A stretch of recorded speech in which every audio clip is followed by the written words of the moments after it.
Hello, I'm Robin Lane and I work for a charity called Christian Friends of Israel. We are the UK member of an international network that is linked to the Christian Friends of Israel Jerusalem office. In the UK, we have exhibited at the Christian Resources exhibitions for some years now, and I'm delighted to have this opportunity to talk about our efforts in seeking a clearer picture of Israel.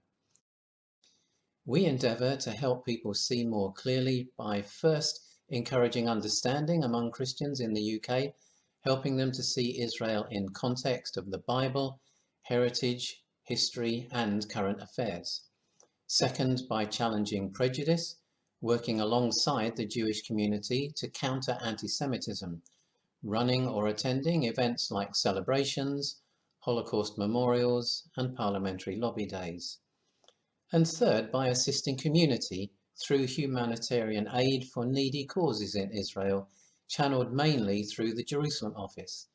This includes support for Holocaust survivors, new Jewish immigrants experiencing poverty, and terror victims who are suffering loss and trauma. Why is a clearer picture needed? Well, there is a lot of misunderstanding and, sadly, false information about Israel. One light-hearted example is a recent article on a holiday website seeking to correct 4 misunderstandings about the land for potential tourists. It starts with a picture of a ski resort on Mount Hermon to correct the idea that Israel is full of deserts. But more seriously, Israel is a subject that arouses strong emotions and deeply divided opinions, even among Christians. That is largely because of the ongoing Arab-Israeli conflict, which has caused many deaths and injuries, much damage and suffering. So anyone who has friends or family who've been caught up in that suffering tends to align very strongly with one side or another in the conflict. Even when there is no direct connection to people caught up in the conflict, there can be very strong reactions to stories about Israel. A prime example was the report in May 2018 that a baby girl in Gaza had died from inhaling tear gas fired by Israeli troops during violent protests at the border. It resulted in much international condemnation of the Israelis, and very few media organizations reported that 2 days later, Gaza's health ministry withdrew the baby from the list of protest casualties. Apparently, having a congenital heart defect, she may have died of other causes. A reporter for the Irish Times was one of the few who wrote about that change in the reports from Gaza. The Guardian also covered it, but 9 days after their original article criticising the Israelis.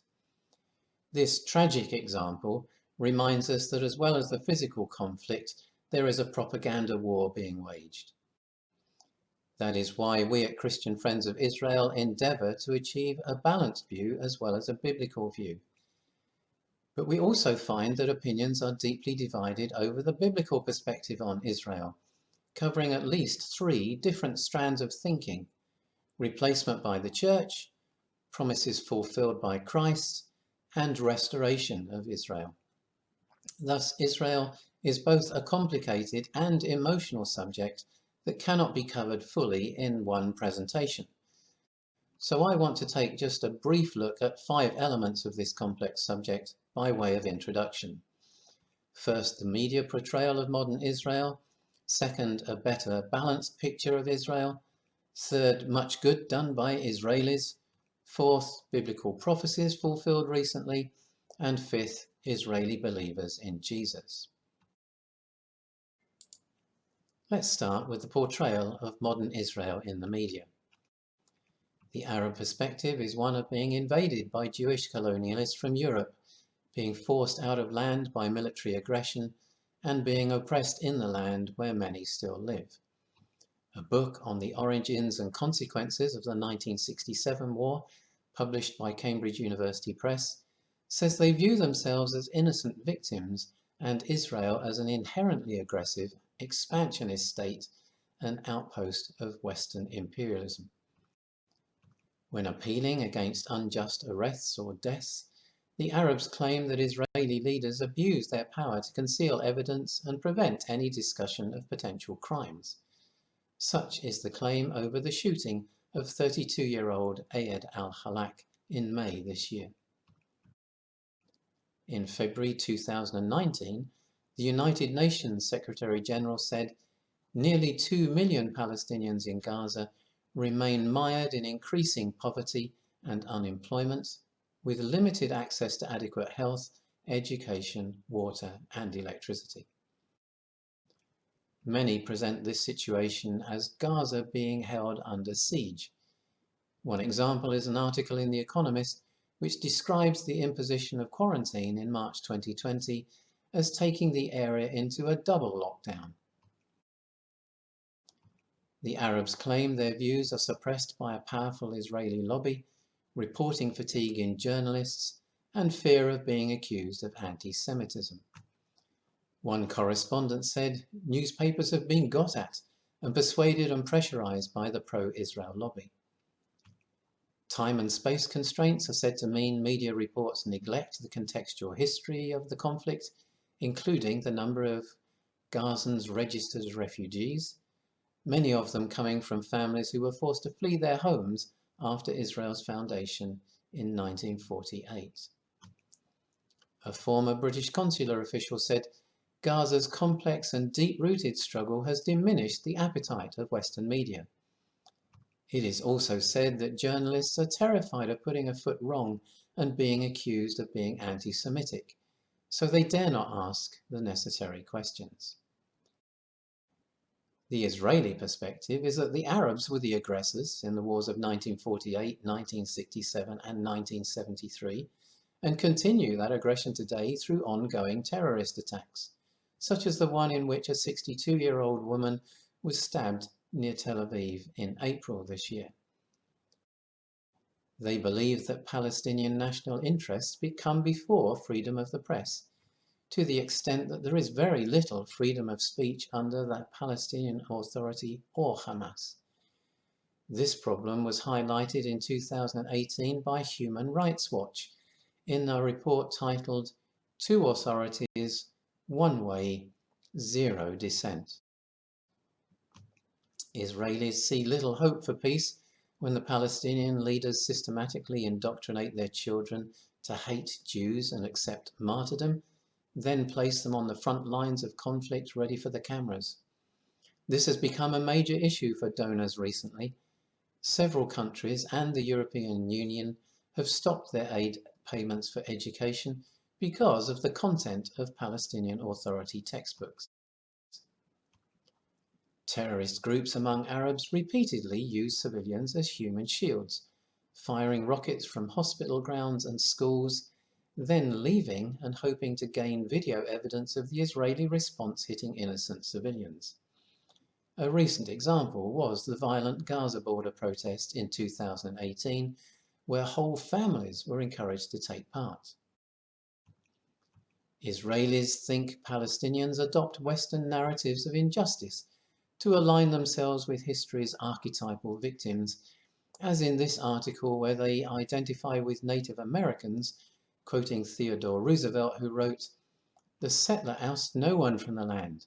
The truth is, the Indians never had any real title to the soil." They also think Palestinians stage distressing news scenes to bolster the widespread perception of them as innocent victims. The previous story about the death of an 8-month-old baby is just one example. Overall, the Israelis are convinced that Western media favors the Arab perspective, and there is much evidence to support that view. In a parliamentary debate in 2017, Lord Grade, former chairman of the BBC, noted that on the 16th of June that year, 3 Palestinian terrorists, unprovoked, attacked Israeli police in Jerusalem with guns and knives, stabbing to death Sergeant Hadass Malka, aged 23. The BB's headline on its news website read, "3 Palestinians killed after deadly stabbing in Jerusalem," putting the emphasis on the deaths of the terrorists. The BBC later accepted its mistake and changed the headline to, Israeli policewoman stabbed to death in Jerusalem. Lord Grade said, "I'm not accusing BBC journalists of anti-Semitism, but this example demonstrates the drip-drip effect of unqualified, uncontextualized singling out of Israel for criticism." Let's try to achieve a better balanced picture than the one portrayed in the media. From history, it is obvious that Arab nations were the aggressors in the wars of 1948 and 1973, and when we search more deeply, we find that they were also the aggressors in the build-up to the Six-Day War in 1967. They moved 3 armies to Israel's borders and blockaded the Straits of Tiran, cutting off most of Israel's oil supplies. Israel was forced to defend itself. Contrary to media claims, many Arabs were not forced from their homes in the first of those 3 wars, but left voluntarily, prompted by their leaders, who claimed that victory over Israel would be swift, and then the people could return to their homes. After Israel won that War of Independence in 1949, the number of Jews who had to flee Arab lands was quite similar to the number of Arabs displaced from their homes, but most of the Jews integrated into Israeli society, whereas Arab refugees were kept in camps in neighboring countries. Those who talk about a right of return for Arab people seem to ignore any possibility of a right of return for the Jewish refugees. Most discussion of any such right is totally one-sided. When it comes to the accusation of Gaza being under siege, it is important to know that the Israelis operate a major goods crossing with Gaza at Kerem Shalom, with complex safety measures to protect against terrorist attacks. That crossing can process between 850 and 1,000 truckloads a day, plus fuel. So Gaza is not under siege, but its neighbours, both Israel and Egypt, do seek to maintain careful control over the flow of people and goods. A primary reason for this emerged from the fighting in 2014, when Israel struck powerfully against Hamas and uncovered a total of 34 terrorist tunnels, one of which was 3 miles long. BBC News teams were given access to some of those tunnels, and they were seen to be quite sophisticated, lined with concrete, some with electrical power and rails for moving loads. The dilemma for Israel is to decide how much of certain materials to allow into Gaza. The concrete supplied was intended for rebuilding civilian homes and facilities, not building terror tunnels. Terrorist attacks have been a major problem for many years now, including suicide bombings. Israel's much criticized security barrier has produced a dramatic reduction in those attacks. During 34 months from September 2000 until completion of the first segment of the barrier at the end of July 2003, terrorists from Samaria carried out 73 attacks, killing 293 Israelis and wounding 1,950. During the following 42 months, to the end of 2006, there were only 12 attacks from Samaria, killing 64 people and wounding 445. While those numbers are still high, the barrier clearly caused a significant reduction in casualties, and Arab claims that it is intended to oppress them have to be seen in that light. Amnesty International has criticized the barrier for violating Israel's obligations under international humanitarian law. They are particularly critical of the route chosen for the barrier and the adverse impact on Arab communities. But the Israelis are clear that it is still needed because they have no real partner for peace, neither the Palestinian Authority nor Hamas. Both groups want to free all of Palestine, from the Jordan River to the Mediterranean Sea. Consequently, there is no obvious solution to the conflict, and many people now recognize this. Some, however, refuse to acknowledge it, and Israel experiences a very heavy negative bias internationally, which can be seen in the statistics on United Nations resolutions. Israel is just one of 193 member states, but from 2012 to 2015, the United Nations General Assembly adopted 97 resolutions criticizing countries, 83 of which were against Israel. And from June 2006 through June 2016, the UN Human Rights Council adopted 135 resolutions criticizing countries, 68 of which were against Israel. That behavior is disproportionate in the extreme. However, this year the situation has changed significantly with the signing of peace agreements between Israel and the United Arab Emirates and Bahrain on the 15th of September. These two countries have broken away from the previous Arab League policy, which was for its 22 member states to refuse recognition of Israel as a state until a deal had been reached with the Palestinians. These peace agreements are the result of many months of outreach by the Israelis. The hope is that other Arab countries will follow suit and break the long-running stalemate. Now let's consider the fact that since 1948, the Israelis have done much that is good. They have rescued tens of thousands of persecuted Jews from other countries and brought them to live in Israel. One early example involved 45,000 Ethiopian Jews who were flown to Israel in a complex operation named On Wings of Eagles. That involved around 380 separate flights in 1949 and 1950.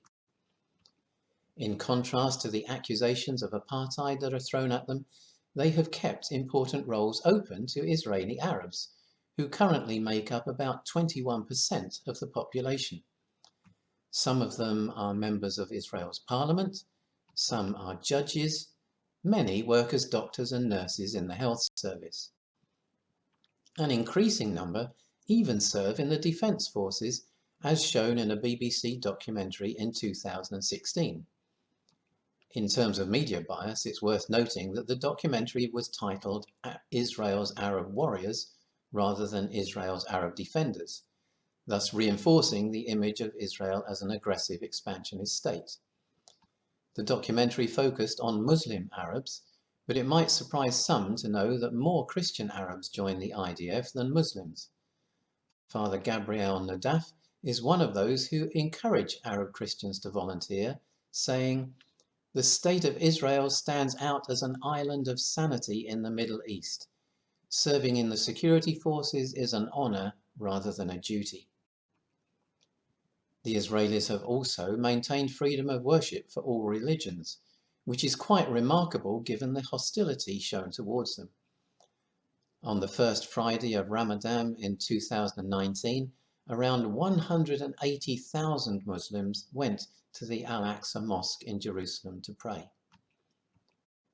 Turning our attention to agriculture, Israelis have turned much barren land into productive land through hard work and investment. One example is the vineyards planted by Yaakov Berg's family in Samaria, where the soil was described by experts as too rocky, and they had to drill through the surface layer to plant the vines. Drip irrigation is a major development that has enabled Israel's farmers to make best use of precious water in an arid land, more than half of which is the Negev desert. This careful use of water has enabled the Israelis to slowly expand the fertile coastal plain to the south, making the Negev the world's only shrinking desert. Israelis have happily shown this drip irrigation technique to others in arid countries like South Africa, Kenya, Senegal, Benin, and Niger. And they have worked hard to develop systems that now recycle nearly 90% of domestic wastewater. This makes Israelis world leaders in recycling more than 4 times the percentage of any other nation and providing 25% of their total water requirements. Through careful water management and the use of large desalination plants, the Israelis now have a national water surplus and export water to their neighbours in the disputed territories and in Jordan. Israel has implemented a policy of reforestation, in contrast to the deforestation in many other countries. Since 1901, the Jewish National Fund has planted 250 million trees, covering more than 250,000 acres of land and transforming parts of the landscape. Israelis have also pioneered the use of natural methods of pest control on farms.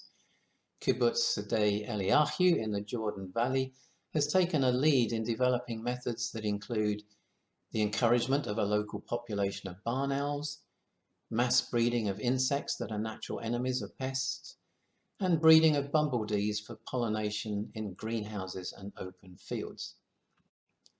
The use of birds in pest control has prompted an international project, Birds Without Borders, that involves working with Palestinians and Jordanians to benefit farms all around the area. Israelis have also responded to the surprising fact that about 1/3 of the food produced for human consumption globally is lost or wasted each year due to pest infestations and mold. Food technology consultant Professor Shlomo Navarro designed GrainPro cocoons to provide a simple and cheap way for farmers to keep their grain fresh for market. The huge bags keep out both water and air, and they're used in about 100 countries in Africa, Latin America, the Middle East, and Asia. These are just a few examples of the good things that Israelis have achieved since 1948. There are many others too. 70 achievements during Israel's first 70 years are listed in our booklet published in 2018. They include USB memory sticks, miniaturization of mobile phones, the Waze sat-nav system, and the emergency bandage.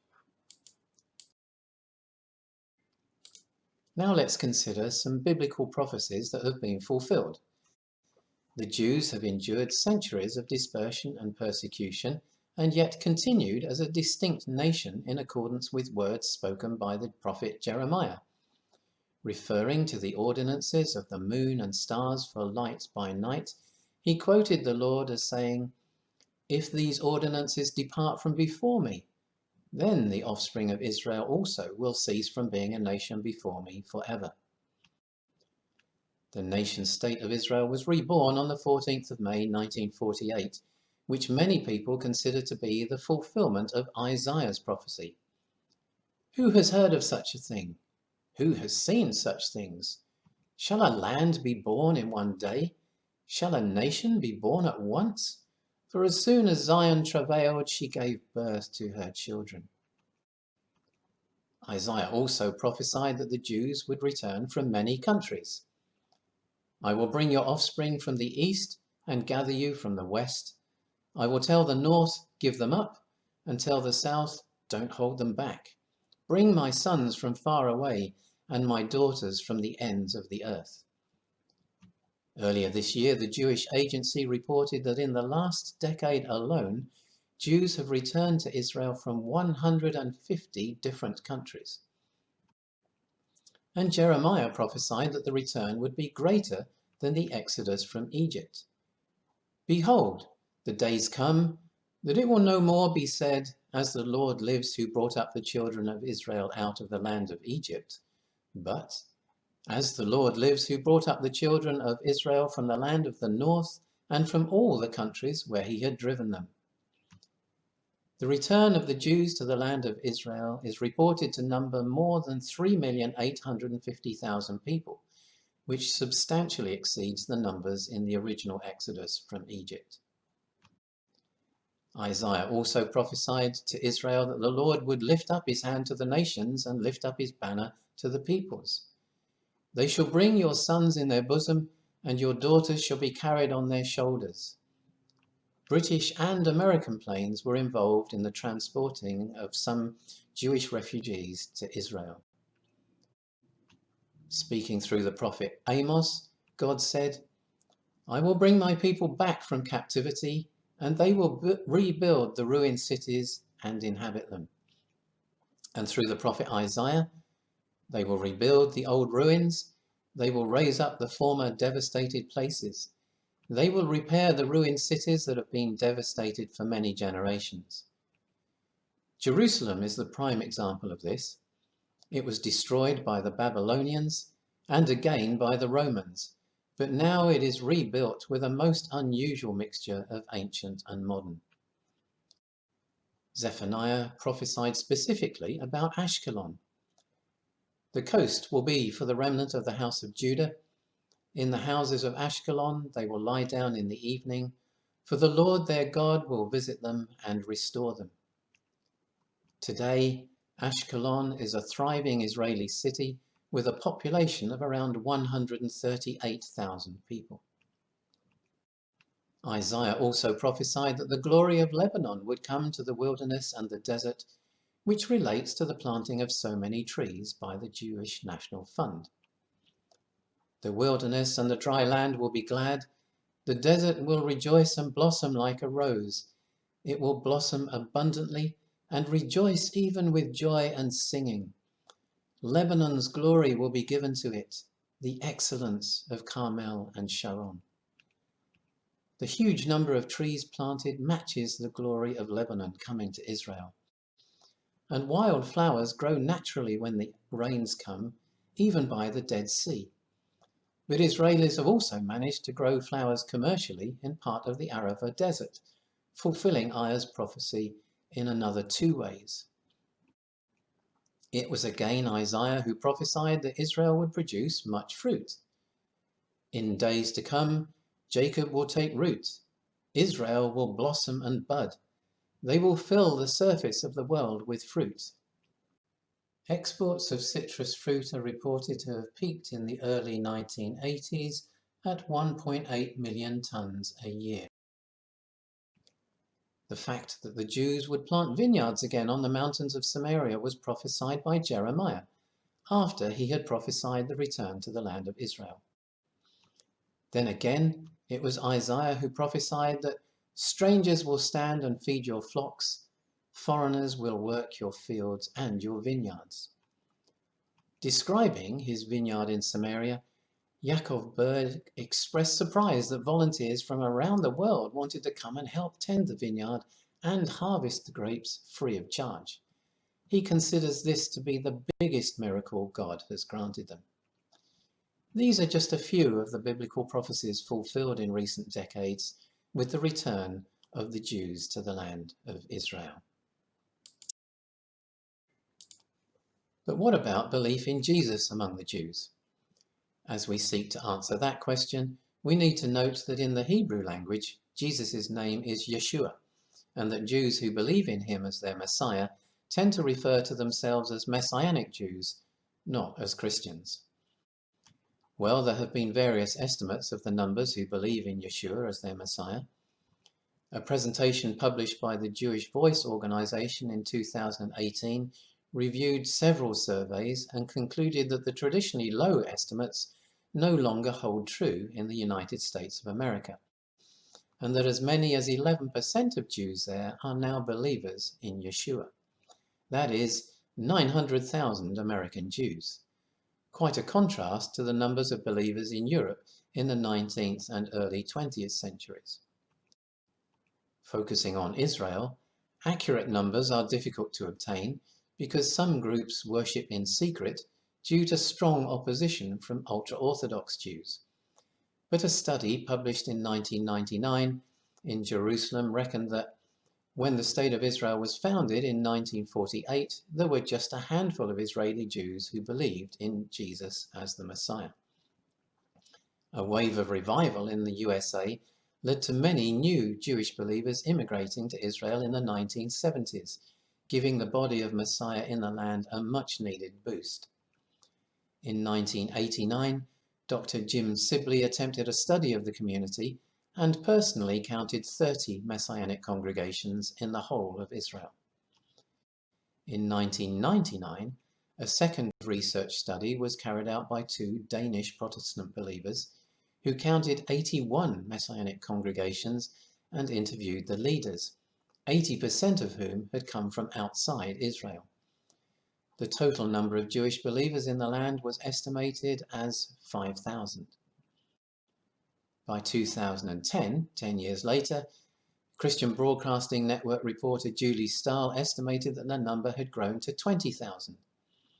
And a more recent study by the Israel College of the Bible in 2017 produced a conservative estimate of 30,000 Messianic Jews in Israel, worshipping in around 300 congregations. Thus, the pattern is one of accelerating growth in numbers. Alongside these Messianic Jews, it's important to note that there are many Arab Christians too, around 138,000 at the end of 2019. Indeed, Israel is reckoned to be the only country in the Middle East where the number of Christians is increasing. The government defends freedom of worship, and that is highly valued by Christians when they see persecution in neighbouring countries. Turning back to the Messianic Jews in Israel, one thing that is easier to discern from a distance is the vibrant worship and praise that has developed into a regular part of activities. Barry and Batya Siegel are two of Israel's leading Messianic recording artists and have recorded 7 albums together. One of the early ones is Shema Yisrael, Hear, O Israel, released in 1994. Another veteran of Messianic praise is American Jew Paul Wilbur, who has led many concerts internationally, including several in Jerusalem. His first Jerusalem concert in 1995 produced the album titled Shalom, Jerusalem. And there are now many others, like Sarah Lieberman and Joshua Aaron, whose songs are often available in YouTube videos. They gather with other singers and musicians to participate in praise concerts through the Messianic Jewish Alliance of Israel and the Fellowship of Israel-related ministries. Many Christian tourists are now invited to enjoy a Jerusalem praise experience. Looking on from a distance, the younger generation of Jewish believers in Yeshua seem to be more confident about sharing their faith with other Jews. Just one example is the ministry called One for Israel, which has reported a significant increase in the number of views of their YouTube videos during the coronavirus restrictions. Their recent series of 12 videos has been particularly successful. One by one, it refutes sayings from Judaism's oral law by quoting relevant passages from the written law, in what we call the Old Testament. So while some Bible scholars claim that the Jews need to accept Jesus as Messiah before they are entitled to be restored to the land of Israel, all the evidence is that God has taken them back to the land and is granting increasing numbers of them faith in his Son now that they are there. So, to sum up, the overall situation in and around Israel is complicated, and this presentation has only touched on a few aspects of it. In general, Jews and Arabs have opposite views on the portrayal of Israel in the media, but there is much evidence that the portrayal is overly negative. A better balanced view acknowledges the military aggression of the Arab nations and the ongoing aggression in the form of terrorist attacks, yielding a more favourable view of Israel. Israel is rightly criticised for some of its behaviour, but its situation amid hostile neighbours is an extraordinarily difficult one, and it is much easier for people to criticise Israel than criticise the Palestinian Authority or Hamas. There are many examples of Israelis doing good since 1948 and sharing the blessings they have received with other countries. In the light of the number of biblical prophecies that have been fulfilled in Israel since 1948 and the rapidly increasing number of Jews coming to faith in Jesus as their Messiah, we believe that it is very important for Christians to seek a clearer picture of Israel.